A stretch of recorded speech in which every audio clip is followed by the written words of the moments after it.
Más Noticias. De nuevo les damos las buenas noches, gracias por acompañarnos a esta hora. Crece la zozobra en el Chocó tras conocerse la muerte de 2 escoltas de la Unidad Nacional de Protección. Lo más preocupante, según las autoridades, es que detrás de todo esto estaría un plan pistola comandado por el Clan del Golfo. Todo empezó a ocurrir el domingo pasado. Robinson Romaña y León Darío Rendón cuidaban de la seguridad de 2 líderes sociales del Chocó. Estaban en el corregimiento de Domingodó. De pronto, un grupo de desconocidos los interceptó. Se los llevaron a todos, pero más tarde liberaron a los líderes sociales. Las malas noticias no se hicieron esperar. Primero, apareció el cuerpo de Rendón. Horas más tarde fue encontrado sin vida Romaña en el río Atrato.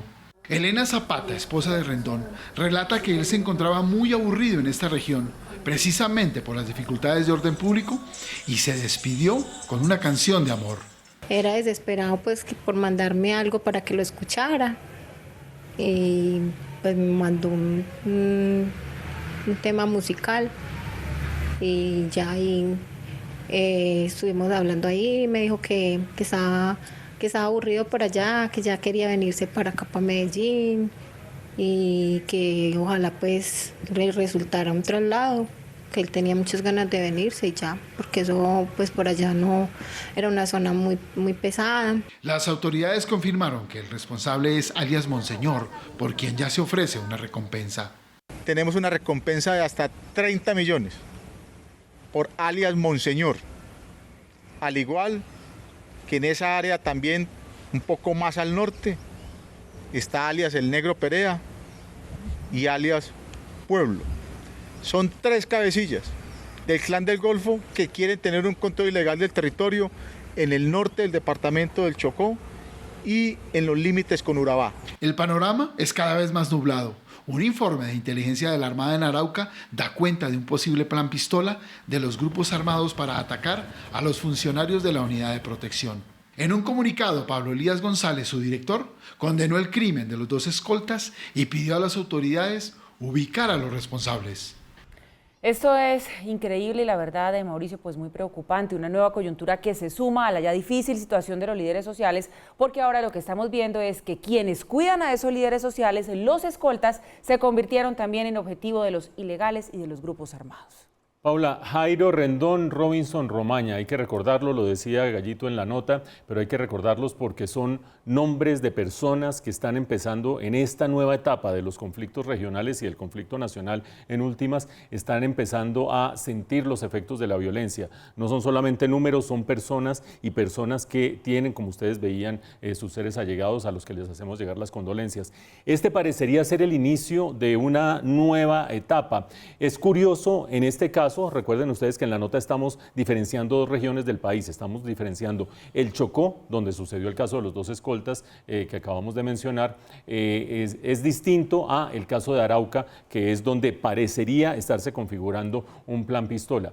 ¿Por qué los escoltas de la Unidad Nacional de Protección? Recordemos que esos escoltas están dedicados a proteger esencialmente líderes sociales, en la época electoral también candidatos y políticos regionales, pero esencialmente desde hace rato líderes sociales, y la Unidad Nacional de Protección ha aumentado, ha crecido de manera sustancial sus recursos, no solo humanos, sino también en términos de el instrumental, armamento para que los escoltas tengan cómo protegerse, y fuera de eso, en muchos casos también vehículos blindados, para proteger líderes sociales que están en coyuntura muy compleja. Los líderes sociales asesinados hasta el momento suelen tener unas características comunes. Están luchando contra el crimen organizado, están luchando contra los usurpadores de tierras, están luchando porque se les reintegren las tierras que la justicia les ha reintegrado y que aquellos que las han usurpado no las quieren entregar. Y además de eso, están luchando por hacer sustitución de cultivos, cosa que no les interesa a los poderes que están desarrollando el narcotráfico regionalmente, porque evidentemente se les termina dañando el negocio. Ya sea minería ilegal, ya sea narcotráfico, ya sea acumulación de tierras, cualquiera de las actividades ilegales que han terminado sirviendo como caldo de cultivo para que las bandas criminales hayan tomado el suroccidente del país, hayan tomado el nororiente del país y hayan tomado el Bajo Cauca antioqueño y la zona de Urabá, son actividades que han permitido que la comunidad quede absolutamente inerme frente a esos poderes ilegales. Recuerden ustedes, estas regiones anteriormente estaban bajo el control principalmente de las FARC y que cuando las FARC se terminan desmovilizando, salen estas bandas criminales. Queda la comunidad, sobre todo líderes de negritudes, líderes comunitarios, totalmente indefensos frente a estos poderes, tratando de luchar por su tierra, por sus derechos, porque no haya impacto ambiental, porque les garanticen la posibilidad de hacer sustitución de cultivos. Y la respuesta del Estado, que hay que reconocerle a la Unidad Nacional de Protección, los inmensos esfuerzos que ha hecho desde que empezó este asesinato de líderes sociales y los inmensos esfuerzos que hizo sobre todo en la coyuntura electoral, envía a estos escoltas. De alguna manera esos escoltas se convierten en la única presencia del Estado en muchas zonas en evidente conflicto. Y esos escoltas terminan, como en el caso del Chocó, terminan siendo objeto y blanco de la criminalidad. Ya veían ustedes al vocero de las fuerzas militares diciendo son unos bandidos que están muy presuntamente vinculados al Clan del Golfo, en el caso de Urabá. Cuando vamos al caso del Arauca, lo que parecería es que la inteligencia nacional tiene documentación fidedigna que señalaría que hay plan pistola, esa manera horrorosa de denominar otras estrategias horrorosas de matanza a estos guardaespaldas de la Unidad Nacional de Protección. Y allí queda la Unidad Nacional de Protección absolutamente fuera de base. ¿Por qué? Porque, como dice Paula, ¿quién cuida a los que cuidan a los líderes sociales? Si ellos son los que en este momento están haciendo esa presencia estatal, esa presencia mínima de protección a la comunidad que está en situación de alta vulnerabilidad, sería muy complicado que a su vez ellos fueran protegidos por alguien más. Por el momento, los funcionarios de la Unidad Nacional de Protección desde hace ya varios días han elevado su inquietud a los directivos de la unidad diciendo estamos en condiciones de alta vulnerabilidad, en condiciones de seguridad muy precarias. Y cuando empiezan a aparecer estos documentos la cosa se complica aún más. Otra vez, como en la cantidad de problemas que día tras día cubrimos en este noticiero, la ausencia del Estado en las regiones de mayor conflicto del país es la fuente de todas estas dificultades. Muy complicada situación a la que hay, por supuesto, que ponerle la lupa. Y durante la Comisión Séptima de la Cámara, el ministro de Salud, Juan Pablo Uribe, mostró su preocupación por el rápido crecimiento del mercado de cigarrillos electrónicos y vapeadores. Sugirió regularlos. El Ministerio y el Gobierno Nacional creen que la acción correcta del Gobierno y del Congreso es regularlos como productos sucedáneos e imitadores del tabaco. Todos, los que tienen nicotina y los que no tienen nicotina, los que calientan tabaco. Implica una acción decidida para minimizar riesgos en fumadores y en no fumadores, con acciones para prevenir el inicio temprano. Tiene que ver con información y educación pública, voy para allá al final, tiene que ver con la prohibición a la venta a menores. La Superintendencia de Industria y Comercio abrió pliego de cargos contra la plataforma Rappi por no acatar la orden sobre normatividad de comercio electrónico. Por no acatar la orden interpuesta en el mes de agosto, la Superindustria abrió investigación a Rappi. Una vez verificado el cumplimiento de esas órdenes, desafortunadamente de 7 órdenes que impartimos, 5 fueron incumplidas y 2 parcialmente cumplidas. En ese sentido, pues es obligación de esta Autoridad de Inspección, Vigilancia y Control formularle pliego de cargos con el fin de adelantar una investigación administrativa. La autoridad asegura la plataforma incumplió 5 de 7 requerimientos en los que se pedía acatar la normatividad del comercio electrónico. Todavía tenemos problemas con el tema de la devolución de las vueltas exactas, el precio final que tiene que pagar el consumidor por los bienes y productos que adquiere a través de ese comercio electrónico, el hecho de que todavía no existe un canal directo de reclamación en donde se atienda rápidamente al consumidor con sus quejas y el hecho de que los términos y condiciones de la página todavía generan equivocaciones. En caso de que sean comprobados los incumplimientos, Rappi deberá pagar una multa. Se pueden imponer hasta 1.000 salarios mínimos de manera sucesiva por cada una de las conductas comprobadas. La decisión se tomó luego de evaluar más de 750.000 PQRs relacionadas con la empresa, de las cuales 1.150 se hicieron mediante la herramienta SIC Facilita a corte del mes de julio. Por medio de un comunicado, Rappi expresó no haber sido notificada de la decisión, sin embargo, continuará atendiendo los requerimientos. Como dirían las mamás, Mauricio, se les dijo, se les advirtió a los señores de Rappi cuáles eran los correctivos que debían tomar para ceñirse a esa normatividad de comercio electrónico y ellos no lo hicieron, así que ahora vienen las consecuencias. Importante aquí que los usuarios ya están sintiendo que la institución encargada de velar por sus derechos pues está actuando. Paula, la Superintendencia de Industria y Comercio generalmente actúa. Digamos, a veces actúa de manera un poco precipitada, siempre es polémica en sus decisiones, etcétera, etcétera, sobre todo en la administración pasada, ¿usted se acuerda? Bueno, sí, no vamos a volver a poner el espejo retrovisor en ese caso, que había un show grande de por medio, pero la Superintendencia de Industria y Comercio es una entidad que por lo general es seria. A veces hay esos excesos, digamos, de funcionarios específicos, pero por lo general es seria. Y dentro de su seriedad no se entiende cómo, en este caso, Rappi no le respondió oportunamente. ¿A qué me refiero con oportunamente? Paula bien lo dice, se les había advertido unas 8 semanas más o menos atrás, un poquito más quizás, unas 10 semanas atrás, la Superintendencia de Industria y Comercio ya había dicho, hemos identificado 7 u 8 prácticas que van contra las normas de protección al consumidor de parte de Rappi.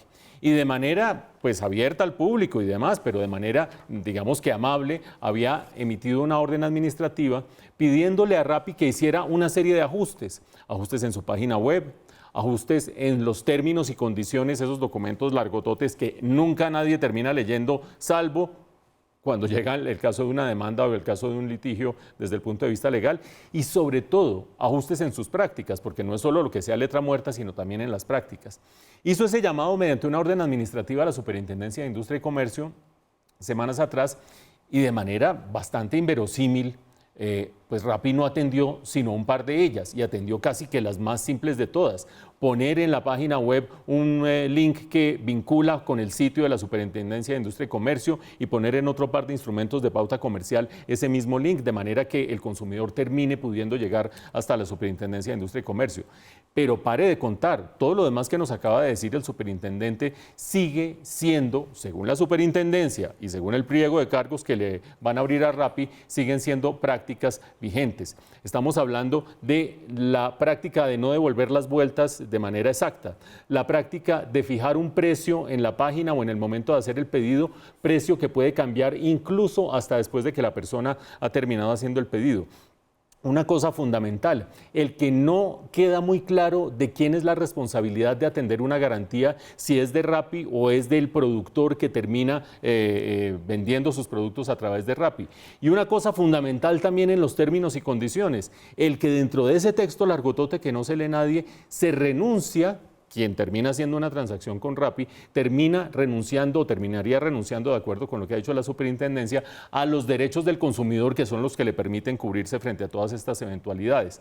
Por supuesto que hay tanto de largo como de ancho en el caso económico de una empresa como estas, porque Rappi ha dicho, yo soy una plataforma, yo no tengo que responder porque el lápiz salió roto, porque la hamburguesa salió podrida, o porque la bebida salió fría, o porque, y si era fría, pues salió caliente, etcétera, etcétera. No tengo por qué responder por eso, porque yo soy una plataforma que lo que hace es vincular a unos productores con unos consumidores. Eso puede ser objeto de debate y eso puede estar sujeto a debate, pero creo yo que haber hecho de manera tan olímpica caso omiso a una orden administrativa de la Superintendencia de Industria y Comercio era casi que garantizarse fijo en un altísimo porcentaje el que le abrieran una investigación, le abrieran pliego de cargos y se iniciara ya un proceso formal con una investigación.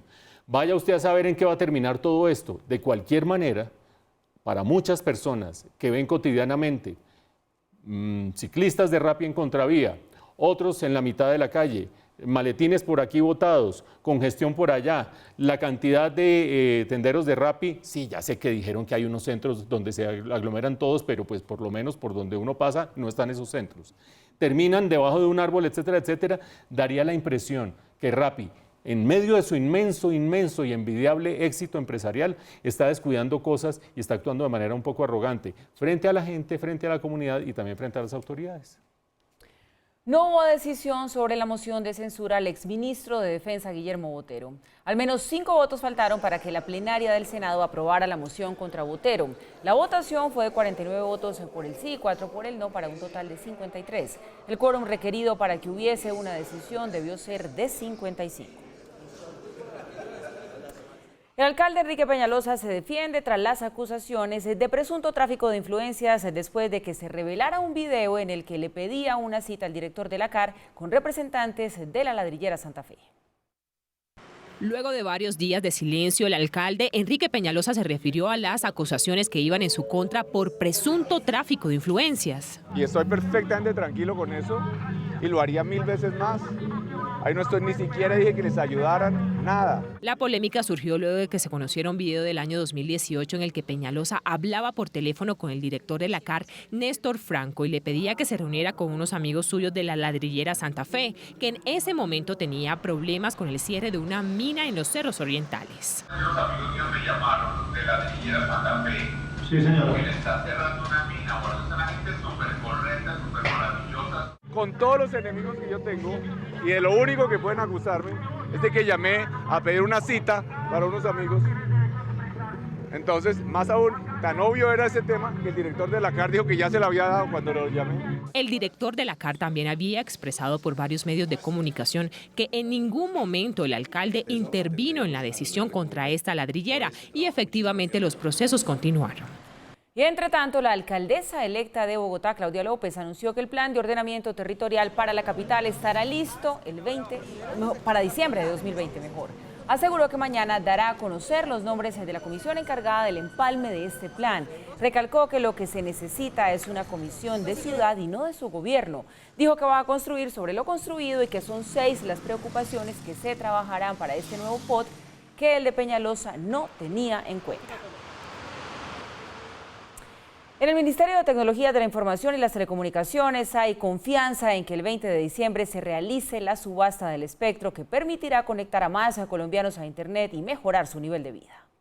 La subasta del espectro, esa autopista por la cual viajan las señales que permiten la comunicación, se podrá realizar antes de que termine el año, según la ministra de las TIC, Silvia Constaín. Yo tengo toda la fe que el 20 de diciembre Colombia va a asignar espectro, que ese espectro se va a poner al servicio del ciudadano, que ese espectro va a empezar a conectar colombianos el año entrante de una manera masiva. Con estas nuevas autopistas operando, más colombianos quedarán conectados, sobre todo aquellos que hoy están en lugares más alejados o en áreas de difícil acceso. La subasta está construida alrededor de 5.766 localidades, que son las localidades priorizadas. Las condiciones económicas del país garantizan que este proceso se realice en este momento. Colombia es un país que está creciendo más del 3%, mientras que la región está creciendo al 0.5%. Es un país que tiene un potencial de consumidores nuevos de 20 millones de colombianos que hoy no están conectados. El Ministerio de las TIC aseguró que los operadores también cuentan con plenas garantías para participar. La subasta se basa sobre una manifestación de interés que hicieron los operadores. Ellos han sido reiterativos en decir que necesitan más espectro para poder crecer, que necesitan más espectro para poder ampliar sus operaciones en el país. La funcionaria insiste en que la asignación del espectro es un gran paso para impulsar la equidad.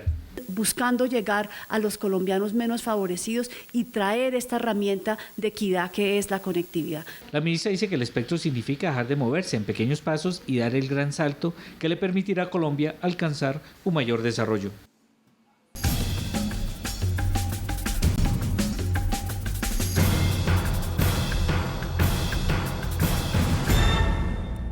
En el hospital de La Mesa, Cundinamarca, se usaron dispositivos médicos fraudulentos. A esa conclusión llegaron el INVIMA y también la Secretaría de Salud Departamental tras una visita que dejó al descubierto inconsistencias en 111 historias clínicas que incluían desde operaciones fantasma hasta uso de material innecesario. Esta es una historia exclusiva de la unidad investigativa de Red Más Noticias. La historia comenzó cuando la Procuraduría les pidió al INVIMA y a la Secretaría adelantar una visita para cerciorarse de lo que pasaba con el material de osteosíntesis, es decir, lo que la gente llama platinas, que son usadas frecuentemente cuando hay fracturas graves. La visita se llevó a cabo a principios de octubre y las dos entidades produjeron sendos documentos que revelan un preocupante panorama. La conclusión en ambos casos es contundente. En la ES Hospital Pedro León Álvarez Díaz de La Mesa se implantó material de osteosíntesis sin registro sanitario, es decir, dispositivos médicos fraudulentos. Pero, ¿cómo llegaron a esa afirmación? INVIMA y la Secretaría revisaron cientos de expedientes de pacientes a quienes les implantaron platinas, tornillos y otros materiales, y la historia clínica de este hombre destapó la caja de Pandora. Sé que tengo unos platinos, tengo 2 platinos, la fractura fue en el pie izquierdo, tengo platinos por lado y lado y 8 clavos. La norma vigente indica que cualquier implante debe tener registro médico, un número de referencia y un número de lote que permitan saber la trazabilidad del artefacto y, por lo tanto, garantizar que es legal. Cuando revisaron qué le habían implantado a Gabriel, descubrieron que algo raro pasaba con la procedencia de las platinas y los clavos y lo dejaron reseñado.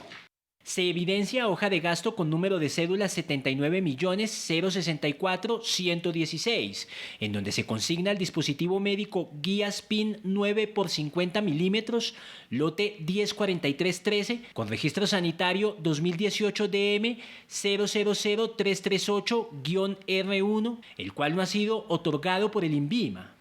Eso en plata blanca quiere decir, tal como lo explican los expertos, que nadie tiene certeza de dónde provinieron los implantes que hoy tiene Gabriel Córdoba en su pierna izquierda. Como no puedo hacer trazabilidad efectiva del dispositivo médico, pues determinar de dónde proviene el dispositivo médico es un poco difícil. Por eso declararon tan categóricamente que en ese y en otros casos se trataba de implantes fraudulentos. Un dispositivo médico se considera fraudulento cuando no cumple cualquiera de los requisitos establecidos en el acto administrativo que otorgó ese registro sanitario bajo el cual se está comercializando. Enseguida adelantaron una revisión más profunda e hicieron descubrimientos todavía más delicados. Por ejemplo, que había una grave inconsistencia entre el número de historias clínicas y el soporte de legalización de los implantes. Hay 111 historias clínicas en las cuales se describe material de osteosíntesis implantado y la ES no aportó las hojas de gasto durante la presente diligencia. Esto con referencia al periodo del 1 de junio de 2018 al 31 de diciembre de 2018. Eso quiere decir que se relacionan 111 cirugías, pero el hospital no entregó el respaldo documental que permita saber si efectivamente se implantaron los artefactos, de dónde provenían y cuál era su trazabilidad. O se están diligenciando y no se hace el control de los registros dentro de la institución prestadora de servicios de salud, o se están diligenciando historias clínicas con procedimientos quirúrgicos que pudiesen no haber sido surtidos dentro de la institución. Pero hay más. La visita encontró otra inconsistencia. Muchas de esas cirugías se hicieron con cargo al SOAT, pues fueron producto de accidentes de tránsito y lo que hallaron fue sorprendente. Primero lo reseñó el INVIMA. Se evidencian hojas de gasto del 2018 con un total de 33 hojas de gasto, de las cuales 18 de ellas no se encuentran en la programación de cirugía. Y luego la Secretaría de Salud confirmó el hallazgo.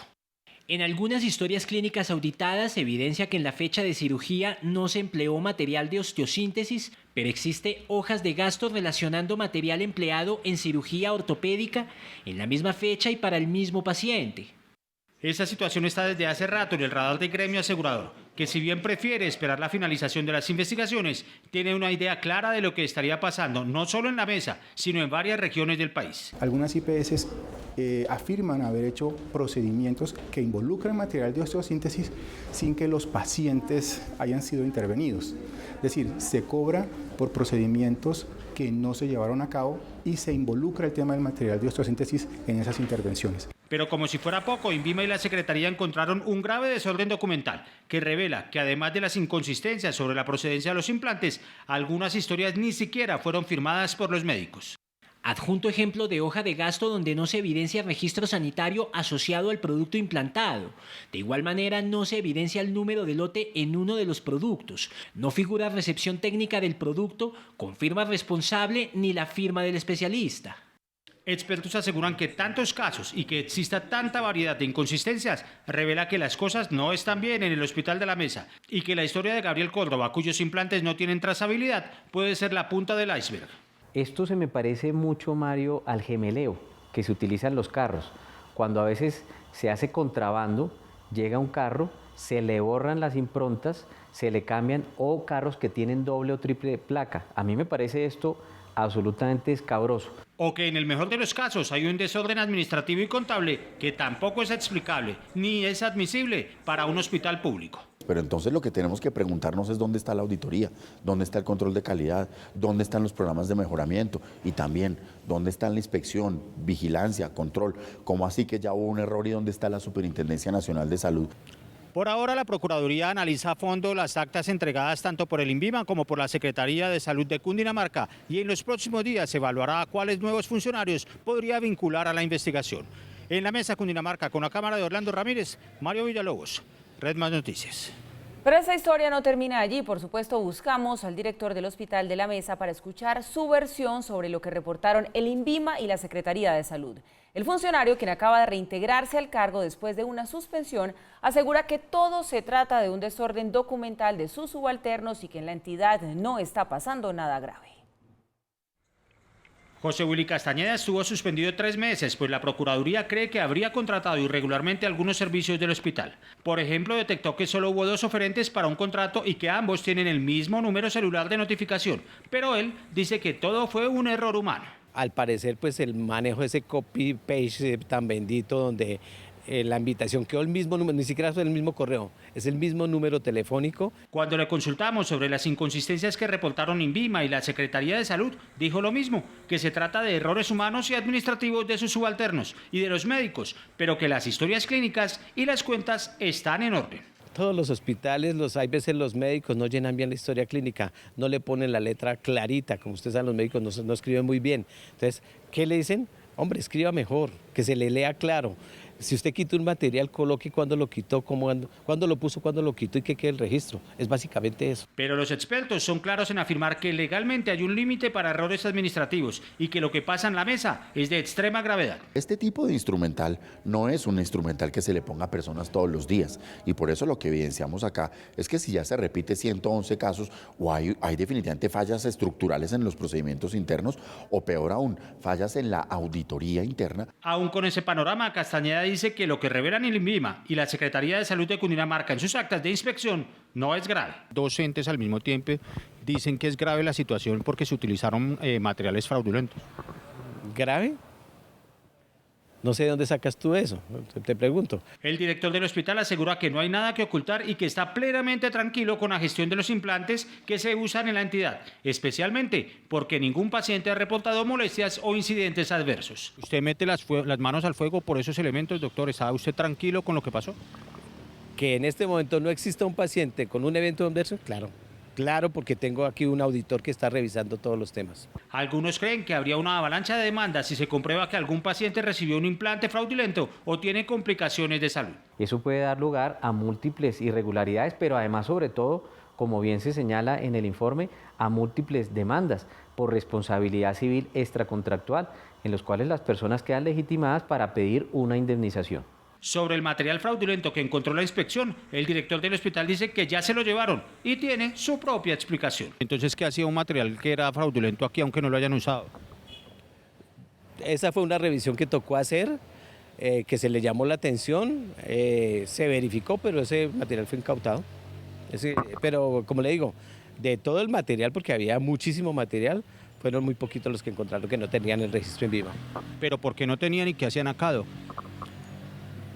Toca llamarle la atención y eso es un incumplimiento del contrato dentro de esto. Y cuando le consultamos sobre la posibilidad de que hayan existido operaciones fantasmas, descarta de plano cualquier irregularidad.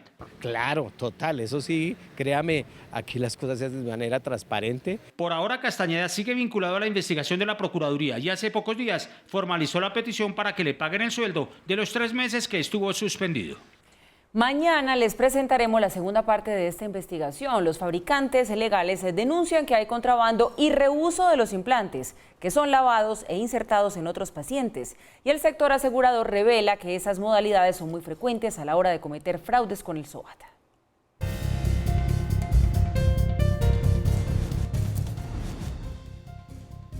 Colombia se prepara para otra jornada de paro. Esta vez va a ser el 21 de noviembre. Y uno de los ítems de ese paro tiene que ver otra vez con el tema de la educación y otra vez los estudiantes dicen que se van a sumar. Señora Ministra de Educación, doctora María Victoria Angulo, gracias por estar con nosotros en Red Más. Buenas noches, Giovanni, a ti, a todos los televidentes. Un gusto estar aquí conversando, exponiendo y ofreciendo claridades a todos los colombianos que son tan importantes. Señora Ministra, los estudiantes están inconformes. ¿Cuántas veces se ha reunido usted con ellos? Bueno, han sido más de 60 mesas de diversos temas, derechos humanos, calidad, indicadores, reforma gradual al ICETEX y todos los compromisos que adquirimos y que con mucha seriedad por mandato del presidente Iván Duque desde que se suscribieron, 14 de diciembre, Giovanni, hasta hoy, más de 60 espacios. Y el equipo lo ha acompañado con todo rigor y no he estado sola en ello para nada, han estado representantes del Ministerio de Hacienda, del DNP, de Colciencias, todos de verdad tratando de hacer el mejor trabajo con todo el rigor para el cumplimiento. Si ustedes dicen que tienen el presupuesto más alto de la historia, ¿por qué los muchachos no ceden? 44.1 billones, Giovanni, para que quede claro ante la ciudadanía. 44.1 billones de pesos. 1 billones. No solamente, Giovanni, es el presupuesto más alto de la historia del sector educativo, sino es la cartera que tiene mayor presupuesto. Yo creo que esto hay que resaltar y ya te contesto la pregunta, porque pues en Colombia siempre hemos oído muchas voces de que este sector requiere mucho y seguramente irán sumándose necesidades, porque en este país tenemos que luchar contra la desigualdad y demás. Pero lo cierto es que el presidente, más que quedarse en teoría, ha cumplido. Hay unos recursos, hay reformas en curso, hay proyectos en curso que iremos hablando, y todo esto lo cuento ¿para qué? Para que la ciudadanía se sensibilice, que es el momento, sí, bienvenidas las discrepancias, escuchar las sugerencias, incorporarlas, pero trabajemos, avancemos, mostremos esta plata, Giovanni, que va para la educación, finalmente viene ¿de quién? Viene de todos los colombianos. Entonces, cómo exigir que sea utilizada de forma proba, de forma transparente, y cómo comenzar a ver cambios en las regiones que yo creo que anhelamos todos, que van a incidir en infraestructura, en formalización docente, en bienestar, etcétera. Los muchachos están muy molestos por un artículo, el número 44, que supuestamente va a ser parte del presupuesto general de la Nación, que dice que las universidades públicas del país pagarían las sentencias o fallos proferidos en contra de la Nación. ¿Eso está, eso es cierto, eso va dentro del presupuesto? Mire, no es cierto, y eso lo llamaría uno como una aclaración necesaria. Y le cuento una anécdota, pero que contextualiza. ¿Sabe cuántos años lleva, Giovanni, el mismo artículo en todos los presupuestos que se presentan al Congreso? ¿Eso es parte de este gobierno? 17 años, Giovanni. ¿Hace 17 años existe Hace 17 años. ¿Por qué se incorporaba? Como dicen los técnicos de Hacienda, un tema de técnica presupuestal. ¿Para qué? Para que, al igual que todas las instituciones públicas, llámese ministerios, las universidades públicas, dejemos claro un rubro en la estructura del presupuesto para cuando sean contingencias judiciales, la Nación pueda colocar allí los recursos y concurrir. Así las cosas, 3 claridades. Primero, este artículo no era nuevo, no fue pues diseñado por nosotros con una mala intención para nada. Segundo, no iba con el objetivo de menoscabar las finanzas de las universidades públicas. Tercero, tal fue la confusión alrededor de este tema que se generó en el debate, que recordarán ustedes que el ministro Carrasquilla, para lograr también la aprobación del presupuesto, que era muy importante, porque era uno el presupuesto que entró y otro el que estaba en juego, con muchos más recursos y más recursos para lo social. Entonces el ministro dijo, para dar total tranquilidad, pues el artículo se objeta, es decir, el artículo no hará parte del presupuesto. Y mire la paradoja. Muchas preguntas, llevo 4 semanas todavía respondiendo del artículo 44 y las que sean necesarias para ofrecer pedagogía, claridad, pero nadie me pregunta de los 44 billones. Ese día fue un día histórico. Se aprobaron 44 billones para la educación y todavía seguimos hablando del artículo 44. Pero entonces, ¿por qué los muchachos insisten en que la educación no está funcionando, que no tienen acceso y siguen inconformes? Mire, yo creo que es importante que familias, ciudadanía en general, la comunidad universitaria, obviamente, maestros, estudiantes, comuniquen la realidad de lo que hasta el momento se ha alcanzado. Llevaba muchos años de no respuesta a la educación superior pública, se da. ¿Por qué no incorporar pues toda la energía, toda la sapiencia en comenzar a mostrar resultados, en dar sugerencias para todo el sistema? Siempre son bienvenidas porque estamos trabajando todos haciendo equipo por la educación. Usted se encuentra igual que todavía pues muchos ciudadanos que están metidos en 1000 cosas, en su familia, en su trabajo, en su vida diaria, pues solo oyen como los titulares de los 140 caracteres. Así que seguimos, y que sea esta la oportunidad y la generosidad de usted en el medio para seguirles contando no solo el compromiso, la inversión, y también poner la responsabilidad en otra cancha. Y la otra cancha es de que pasen cosas positivas por el sector, de que estemos todos más bien dando resultados en estos medios. Bueno, ¿qué está pasando en la UIS? ¿Qué está pasando en la Universidad de Antioquia? Construcción de nuevas instalaciones, proyectos de maestría, proyectos de doctorado, los nuevos doctores. Se me olvidó, entre todo lo que conté que va de cumplimiento, se hizo una convocatoria inmensa para profesores universitarios que puedan tener formación doctoral. Y han sido los talleres Construyendo País, por lo menos un espacio para quien lo sigue y si no, quien estoy aquí compartiendo, donde hemos podido ver esos testimonios de la vida real, los maestros, los muchachos de jóvenes beneficiarios de Generación E, los rectores de universidades contando, a ver, desembolsaron el recurso, estoy trabajando en todos estos temas, convocatorias. Entonces, bueno, que sea un motivo para nuevamente ofrecer estas comprensiones, y sé que debemos llegar a muchos más espacios territoriales donde podamos directamente a los jóvenes y a las familias darles estas noticias. Señora ministra, muchas gracias por estar con nosotros y explicarnos desde un lado de vista, del lado del gobierno, lo que están haciendo. También queremos escuchar a los estudiantes para tratar de entender lo que será esta jornada. Gracias por estar con nosotros, señora ministra. Muchas gracias, Giovanni, a usted y a todos los televidentes. Hace 34 años ocurrió la tragedia de Armero, pero las heridas aún siguen abiertas. Muchos de los niños que sobrevivieron y después desaparecieron aún son buscados por sus padres. Hablamos con la fundación que les sigue el rastro. Armero nació con la mala suerte de Pompeya. En 1985 fue el antojo de un volcán que despertó después de 138 años de sueño. La catástrofe generó muchas pequeñas tragedias, algunas teatrales, otras telenovelescas, todas absurdas. Busco a mi hijo Sergio Melendro López, que perdí en la tragedia de Armero. El lodo no fue lo único que apartó a decenas de niños de los brazos de sus padres. Busco a mi hija Diana Marcela Acosta Fierro, que la dejé viva en el albergue de Cambao.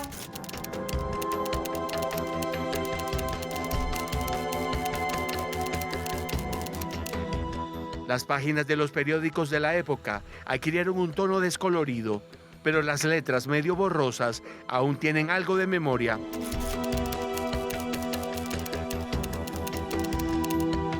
Según este artículo del Tiempo, los niños sobrevivientes eran llevados a los hogares comunitarios. Luego, sin averiguar a fondo dónde estaban los familiares, eran entregados en adopción. Este es mi hermanito, José Darwin Ramírez Tinoco. El niño que tiene la toalla en la cabeza, niño que salió sano y salvo de la tragedia de Armero. En Bogotá, la Fundación Armando Armero es dirigida por el armerita Francisco González. El barro lo dejó sin padre y sin un hermano.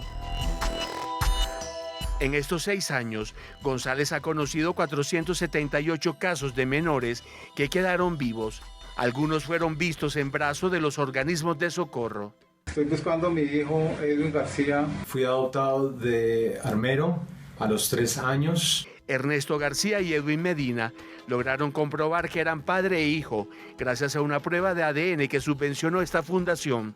Cada vez que aparece una nota en un medio de comunicación, alguien se comunica con nosotros, ¿sí? Nos dice, oh, yo soy adoptado, quiero hacerme el ADN, yo estoy buscando pues a mis hijos. La vida siguió y escribió más historias de reencuentros. En las próximas horas, 2 hermanas, una cineasta criada en España y una comerciante de la calle Barranca Bermeja, se verán por primera vez. En Armero, la Pompeya colombiana, todavía ocurren milagros.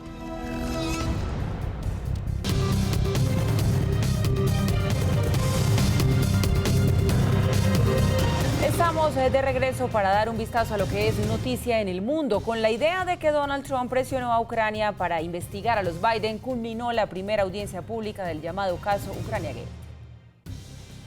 Como si se tratara de uno de los realities más esperados de la televisión.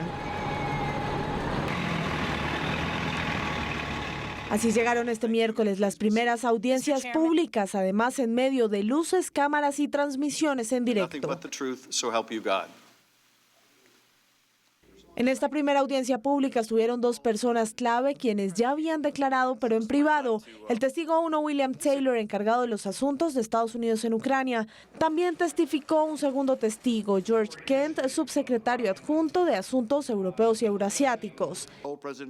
Después de la llamada con el presidente Trump, un miembro de mi personal le preguntó al embajador Sondland qué pensaba el presidente Trump sobre Ucrania. El embajador Sondland respondió que el presidente Trump se preocupa más por las investigaciones de Biden, por las que Giuliani estaba presionando.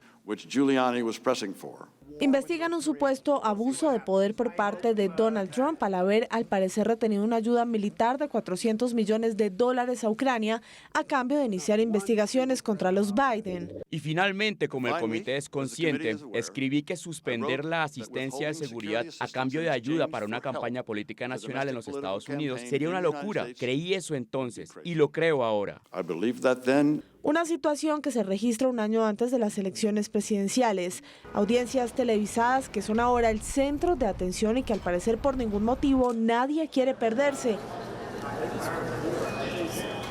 Ni las largas filas han sido un motivo para quienes quieran asistir dejen de hacerlo. Bolivia sigue dividida. La presidenta encargada, Yanine Áñez, cambió al jefe de las Fuerzas Armadas, que fue quien le sugirió la renuncia a Evo Morales. Yanine Áñez posesionó a su nuevo mando militar y a su gabinete, nombrando al general Carlos Orellana Centellas como comandante en jefe de las Fuerzas Armadas y en reemplazo de William Calimán, quien había instado a Morales a renunciar el pasado domingo. Entre tanto, el exmandatario ofreció una rueda de prensa desde México, en donde se encuentra como asilado político, en la que anunció que estaría dispuesto a regresar al territorio boliviano. Y sobre este mismo tema, la Cancillería colombiana reconoció a Yanine Áñez como la presidenta interina de Bolivia. El anuncio lo hizo esta cartera a través de su cuenta en Twitter, donde no solo reconoce a la presidenta, sino que también expresa su acompañamiento en el propósito de avanzar hacia una pronta realización de elecciones libres. Y es noticia hoy también Venecia, la ciudad de los canales y las góndolas, que sufre una de las inundaciones más devastadoras de la historia. Miren estas imágenes. El agua, que en algunas partes de la ciudad llega a los 187 centímetros, entró a comercios y a casas residenciales. La Basílica de San Marco está inundada y su cripta quedó sumergida en un 80%, poniendo en peligro gran parte del incalculable patrimonio del municipio. Sus habitantes culpan al gobierno de negligencia en la ejecución de los diques móviles.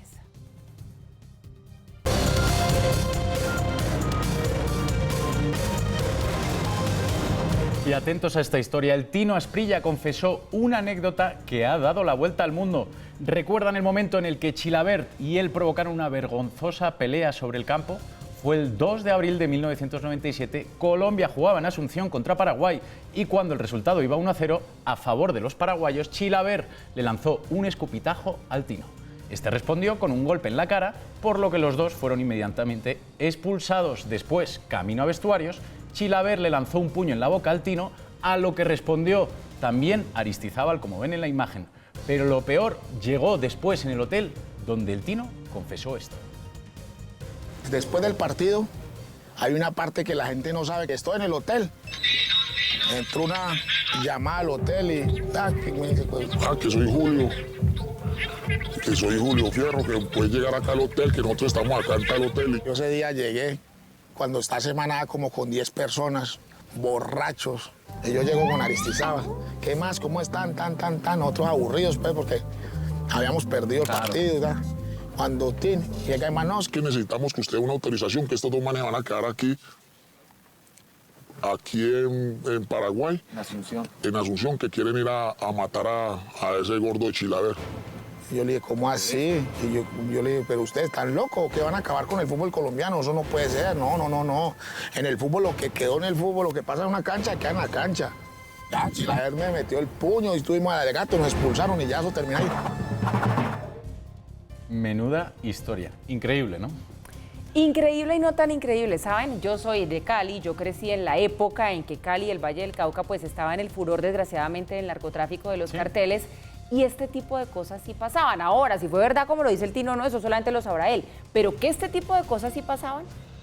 Pues estaba metidísimo el narcotráfico en el fútbol y no solamente a través de capitales y financiación, sino a través de decir quién sí, quién no, para acá, para allá, mover y quitar fichas, hasta quitarlas de manera definitiva, como parecía ser este caso, ¿no? Sorprende sobre todo en el tema de la selección. El periodista Mauricio Silva, en su libro del 5-0, confesaba incluso otra anécdota de cuando el cártel de Cali los llevó a una casa a todos los jugadores de la selección para ofrecerle primas para el Mundial del 94. ¿Sí? Incluso les dijeron, si os lleváis en la final, si os lleváis el campeonato, os vamos a dar una cifra absurda para que veamos lo metido que incluso estaba el cártel dentro de la selección, donde también decían que había varios nexos con el presidente de Bolivia. Pregunta rapidísima, después de esta confesión del Tino, ¿Chilavert no se ha pronunciado para agradecerle porque le salvó la vida? No, Chilavert precisamente no se ha pronunciado. Sí que os puedo decir que el Tino y Chilavert, después de esa rencilla, han tenido varios cruces, y de hecho, sobre todo por redes, han tenido varios cruces entre ellos. Hay que estar pendientes a ver si le hay que estar pendientes si le responde, eso sí hay que verlo. Cambiando de tema, Reinaldo Rueda se mostró muy molesto porque después de que la selección se solidarizara con la situación del país, la asociación chilena no le ha prestado los jugadores locales que él solicitó. Si yo vengo a trabajar en fútbol y no hay fútbol, me tengo que ir. Porque si no hay fútbol y no prestan los jugadores por uno u otro factor, por cualquiera, en ese momento socialmente estamos identificados con una situación que es algo atípico, que no es normal. Pero después, y esto no, o sea, ¿cuándo se va a normalizar? es la gran pregunta, ¿no? ¿Cuándo se va a normalizar? Menudo enfado que tiene, lógico. Y la imagen del día nos llega de un torneo de fisioculturismo. Ahí, el titán Mike cogió, se tropezó justo cuando estaba desfilando, no se dio cuenta que se le acabó el piso y se ha vuelto viral esta tremenda caída. Para que veáis, mucho músculo, pero no tiene la vista donde tiene que tenerlo. Y mira, todos a los que le hizo bullying en la vida se están riendo. El que se ha tomado. Solo musculitos, solo musculitos. Madre mía.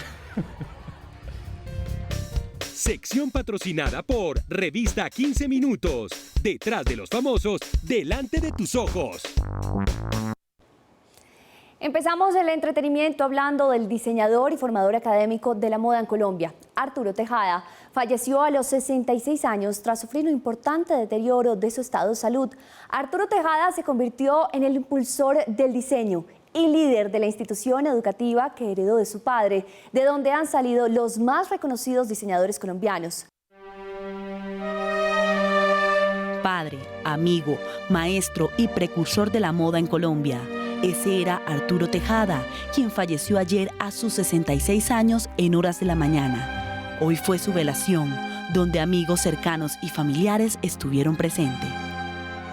El legado que deja mi papá es un legado muy importante porque es un legado que se ha multiplicado de generación en generación, no solo por ser una empresa y una escuela familiar, sino por la cantidad de personas que han pasado por la escuela y por la cantidad de personas que la ha impactado en el sector de la industria, en la moda, no solo a nivel nacional, sino Latinoamérica. Un gran amigo, compañero de batallas, lo voy a extrañar mucho. Mañana a las 10 de la mañana se realizará una misa de exequias en la sede Cantón Norte, en donde le rendirán un sentido homenaje. Hasta aquí la información del entretenimiento. Mañana muy temprano en Red Más Conexión les hablaremos más de Juanes, persona del año en los Latin Grammy. Y no se pierdan 15 Minutos TV a las 8 de la mañana y a las 6 de la tarde. Nos vemos. Llegamos al final de esta emisión. A ustedes, como siempre, gracias por su compañía. Los esperamos mañana, 6 en punto de la mañana en Red Más Conexión. Por ahora, que descansen.